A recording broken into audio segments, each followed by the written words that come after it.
धीर्धैनं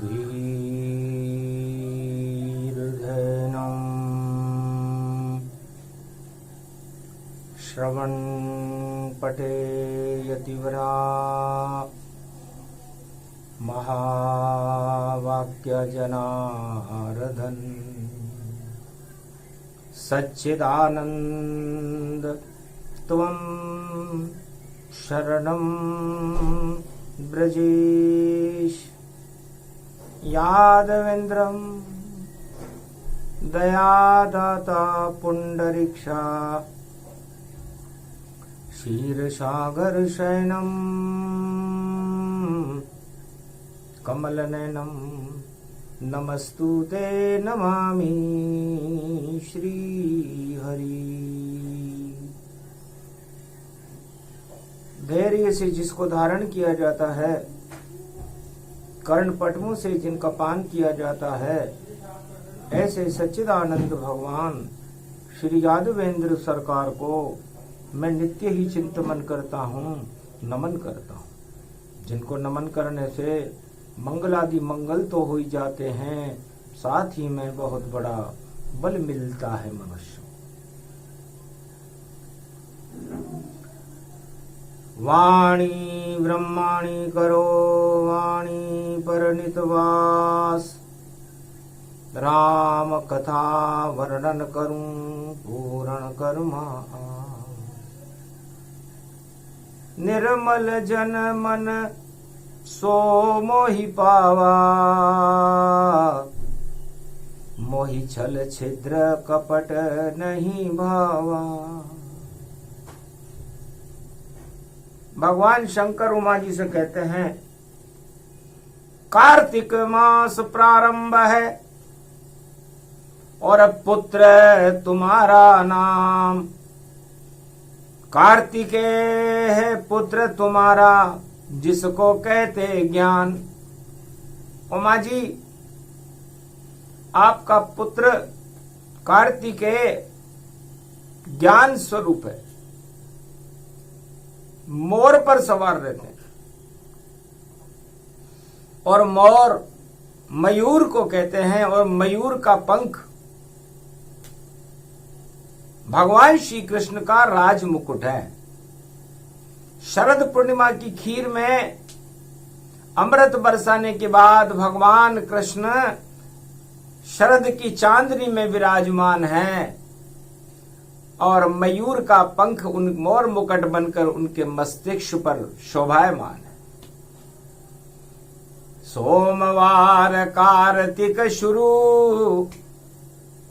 और राधा लक्ष्मी जान, और लक्ष्मी का होने लगा सारे जगत को ज्ञान। ये कार्तिक मास है। लक्ष्मी सर्व संपन्नता को कहते हैं, और सर्व संपन्नता पूरे त्रिलोक में केवल नारायण को प्राप्त है। पूरे त्रिलोक के सारे ब्रह्मांड जिनके हृदय में निवास करते हैं, वहां क्षीर सागर में सर्व संपन्नता रहती है। शेष शैया पर भगवान विष्णु विराजमान रहते हैं, उसे कार्तिक कहते हैं। तो कार्तिक मास और लक्ष्मी उस क्षीर सागर में शयन करती है, भगवान विष्णु के चरणों का चापन करती हैं और शांति का अनुभव करती है। तो क्षीर सागर में मेल होना ही नहीं चाहिए, क्योंकि यदि मेल पड़े क्षीर सागर में तो अमृत भी विष बन जावे। इस कारण कार्तिक मास में भाई स्नान शुरू यहां हो जावे। तो चंद्रमा की चांदनी में छिटके तारे रूपतन, और कार्तिक स्नान का बना लो भैया सारे मन। तो कार्तिक स्नान का बड़ा महत्व है। अब स्नान कहां से आ गया? शरद पड़े जब चांदनी शीतलता दर्शाए, 1 महीने का स्नान है तो साफ सफाई पाए। तो कार्तिक महीने में इस पंच तत्व के शरीर की सफाई कर लेनी चाहिए, क्योंकि इसमें अमृत, भगवान विष्णु और लक्ष्मी का प्रवेश होने वाला है। दीप प्रकाश और दिवाली आएगी, रोशनी होगी इस आत्मा में और लक्ष्मी तुम्हें मिल जाएगी।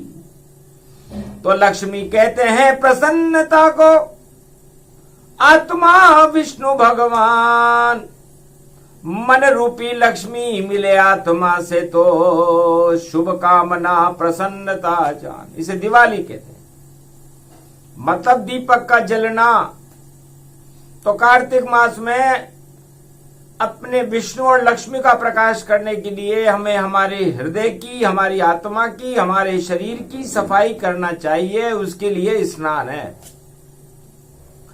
और स्नान करने के बाद जिस भवन में आप रहते हो उसकी भी सफाई कर लेना चाहिए, क्योंकि अश्वनी मास संधि है काला। और देखो प्रगटे अश्वनी कुमारा। तो अश्वनी नक्षत्र में कार्तिक मास का शुभारंभ होता है। और अश्वनी कुमार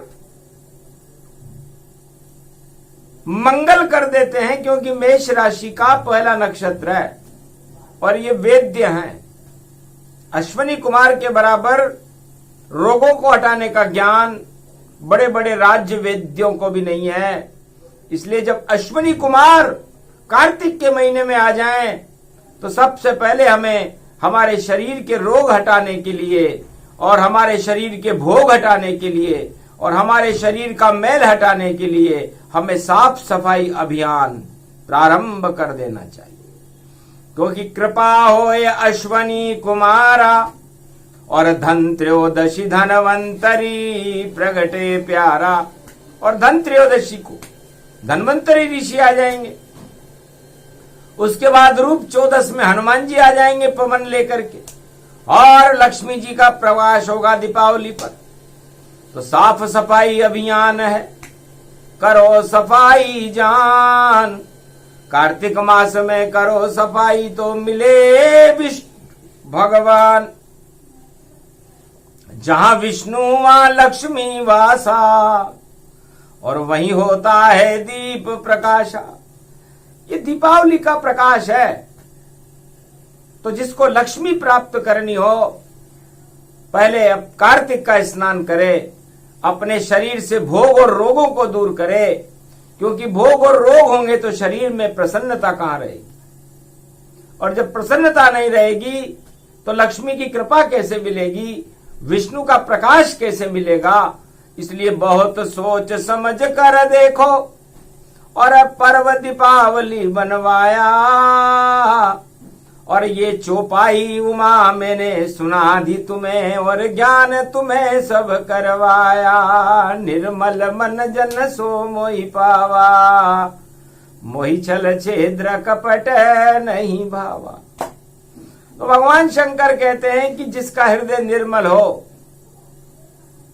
वह मुझे प्राप्त कर सकता है। तो है संसार के वासियों, भारत के 1.25 अरब नागरिकों, यदि आपको भगवान विष्णु और लक्ष्मी की कृपा प्राप्त करनी है तो रोग और भोग और साफ सफाई अभियान प्रारंभ करके अपने भवनों को सुंदर बना लो, अपनी आत्मा रूपी भवन को भी सुंदर बना लो।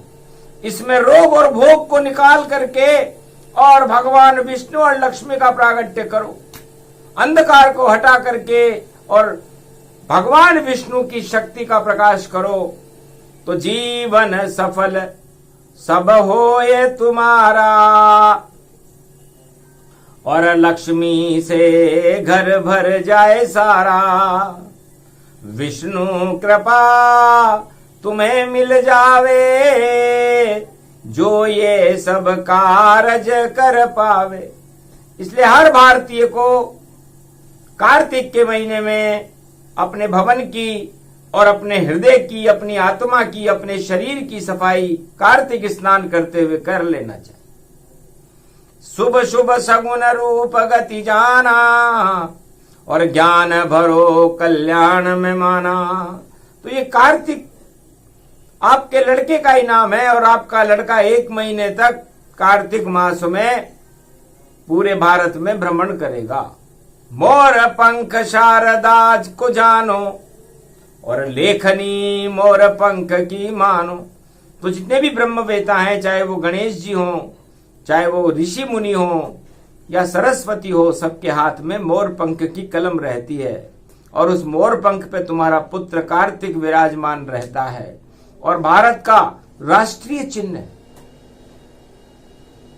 भारत की है आत्मा और मोर पंख उसे जान, और जिसका मुकुट सजाते हैं श्री कृष्ण भगवान। तो ये मोर पंख भगवान कृष्ण की कृपा है, और ये जगत गुरु का एक आधार स्तंभ है। इस मोर पंख में ही सारी सृष्टि का निर्माण होता है। और मोर, ये मयूर नाचत कूदत रास रचावत, श्री कृष्ण को बहुत सुहावत, मन मन भावत समय नचावत, मोर मुकुट का मुकुट लगावत, बांके बिहारी उसे सजावत, इस कारण श्री कृष्ण कहावत। भगवान श्री कृष्ण को यदि सबसे प्रिय है कोई वस्तु जो जगत गुरु है, तो मोर पंख का मुकुट है। और कार्तिक का महीना है, तो कार्तिक के महीने में बड़ी दिवाली पर मोर पंख से गोवर्धन पूजा होती है। तो गोवर्धन नाथ हमारे घर में पधारे, कार्तिक मास में भवन सजाए, कृपा करो श्री गोवर्धन गिरधारी। और बीच में पड़ गयो ग्रहण अमावस, और आगे 26 में धारी। तो 25 तारीख को तो ग्रहण पड़ जाएगा अमावस्या को। दीपावली 24 तारीख की हो जाएगी, 24 अवतार आ जाएंगे उसमें। और 26 को गोवर्धन पूजा जब होगी, तो ठीक होएंगे सारे रोगी।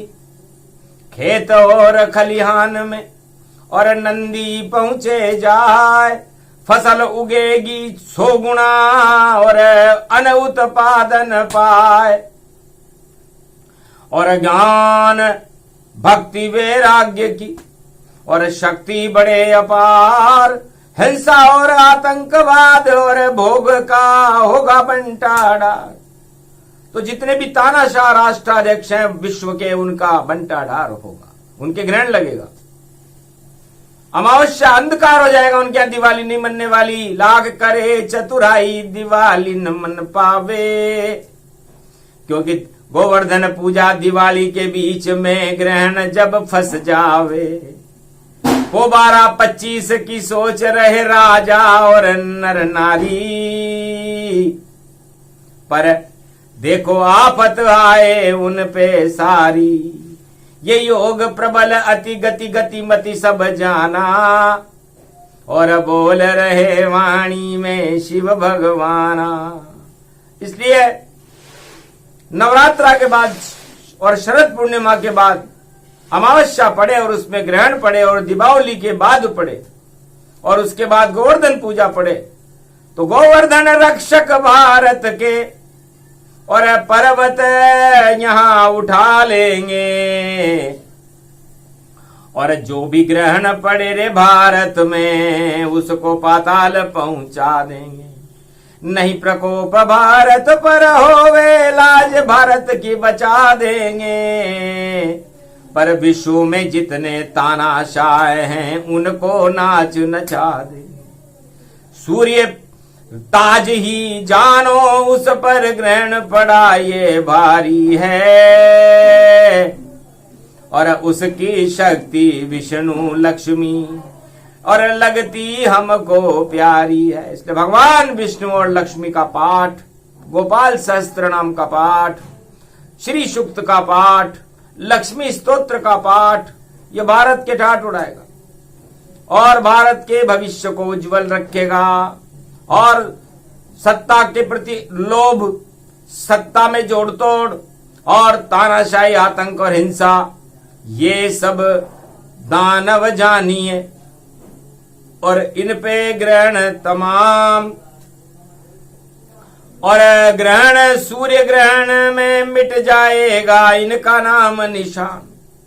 इसलिए लगता है उमा जी कि देवगुरु बृहस्पति जो मीन राशि में बैठे हुए हैं और शनि देव मकर राशि में बैठे हुए हैं, ग्रहण लगाने की तैयारी कर रहे हैं। तो ग्रहण लगेगो तुला राशि पे और तुला शुक्र को ही जानो। और शुक्र में लक्ष्मी रहती है और शुक्राचार्य दानव गुरु मानो। तो पाप पुण्य के पलड़े हैं तो पाप का पलड़ा हल्का हो और पुण्य का पलड़ा भारी हो। तो भारत में नहीं कोई लफड़ा हो। तो भारत में धर्म का पलड़ा भारी रहेगा और अधर्म का पलड़ा हल्का रहेगा। और अधर्म से धन होता है 2, 5 और 7। तुलसी 12 वर्ष में जड़ा मूल से जात। उसके बाद तो फिर बृहस्पति भगवान मेष राशि में प्रवेश करेंगे तो मंगल ही मंगल होगा। इसलिए क्या करें, कैसे करें, और शिव जी दे रहे ज्ञान। घन घमंड को छोड़िए और छोड़ो सब अभिमान। शरण कृष्ण राधा गोविंद की और विष्णु लक्ष्मी की रहो प्यारे। तो भारत वालों 1.25 अरब हो जाए तुम्हारे वारे न्यारे। गर भोग और मद में जो घुसे तो बंटाढार हो जावेगा। लक्ष्मी भी नहीं मिल पावेगी और ग्रहण सब ही लग जावेगा। तो फिर ग्रहण लग जाए तो हमारी क्या जिम्मेदारी है। इसलिए पहले दिन ही कार्तिक मास का ज्ञान भगवान शंकर ने उमा जी को दे दिया कि ये कार्तिक मास है और राजा का ताज भगवान कृष्ण के हाथ में और इस मोर के हाथ में है। और मोर और आपका पुत्र जिस पर सवार करता है उसका वाहन कार्तिक है। तो जो भी राजा अपने मस्तिष्क में अज्ञानता को भरेगा, चाहे वो किसी भी देश का हो, उसके ग्रहण लग जाएगा। और जो भी राजा अपने मस्तिष्क में अपनी प्रजा का कल्याण करने के लिए ज्ञान से काम लेगा, विवेक से काम लेगा, शांति से काम लेगा, अनाचार से बचेगा, भ्रष्टाचार से बचेगा, तो वो अपनी प्रजा का तो कल्याण करेगा ही सही और अपने ताज की रक्षा करने में भी सफल हो जाएगा। वरना ताज ता का मतलब ताकता रहना और जय का मतलब जाए। और ताज हाथ से निकले तो सड़क भिखारी पाए। ताज हटते ही भिखारी हो जाता है राजा। और लक्ष्मी जी अच्छे अच्छे को भिखारी बना देती है। जिसके यहां नहीं जाएगी वो भिखारी, और जिसके यहां चली गई वो द्रवहारी। धन धान भरे लक्ष्मी मैया, तिर जाए सभी की देखो नैया। और पार लगा दे तू मैया, और कृपा करो लक्ष्मी मैया। ये वाणी आरत वाणी करे, भारत की पार लगा दो नैया। विष्णु की आप अर्धांगनी हो, भक्ति स्वीकार करो मैया। वाणी में शिव जी बोल रहे, अमोघ शक्तिम सर्वशक्ति जगदम्बे महालक्ष्मी। अर्धंगति दावती झांवती झनकती जमुना। इसलिए मैया है, लक्ष्मी मैया है, भारत माता। हमारे भारत का बेड़ा पार करना। अन्न धन की भारत में कोई कमी न रहे। ग्रहण भारत में भी है, लेकिन लगे उनके जो कुकर्मों में व्यस्त हैं, भ्रष्टाचार में व्यस्त हैं, राजताज की चक्कर में व्यस्त हैं और अपने आप को ही शहंशाह मान रहे हैं, उनके लगे तो हम क्या करें। और जो भगवान की भक्ति में व्यस्त हैं, भगवान के भजन कर रहे हैं, उनको ग्रहण से कोई खतरा नहीं। तो सारे योग बतला दिए और पूरा कार्तिक मास और राधा गोविंद ब्रज मंडल में तब तक करे निवास। राधा और गोविंद का ब्रजधाम में ही निवास रहेगा जब तक दिवाली और ग्रहण न निकल जाए। और कार्तिक पूर्णिमा के बाद जब अगन प्रारंभ होगा तो भगवान कृष्ण भारत की रक्षा के लिए गीता अवतरण कराएंगे कलयुग में भी, ताकि भारत की रक्षा हो, भारत का प्रकाश हो, भगवान भारत विश्व का जगत गुरु बने।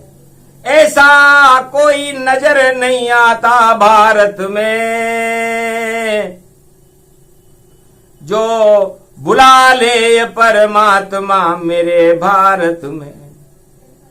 सब आश्रम में ही बंद हो गए संता और कलयुग में भैया याद करो भगवंता। सत्ता को छोड़कर सत्य के संग में जाओ, भगवान को भारत में सब यहाँ बुलाओ। ये सदी की सभी और दिवाली प्यारी,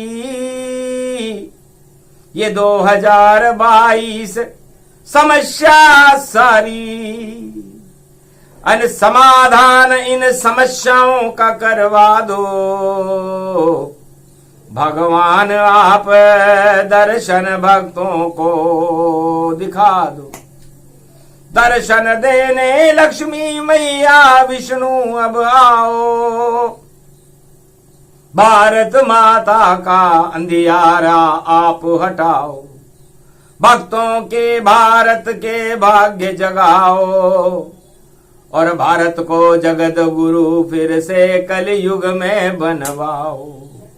इस कारण सूक्ष्म वाणी शिव ने सुनाई, जब मोज कैलाश पे भोलेनाथ को आई।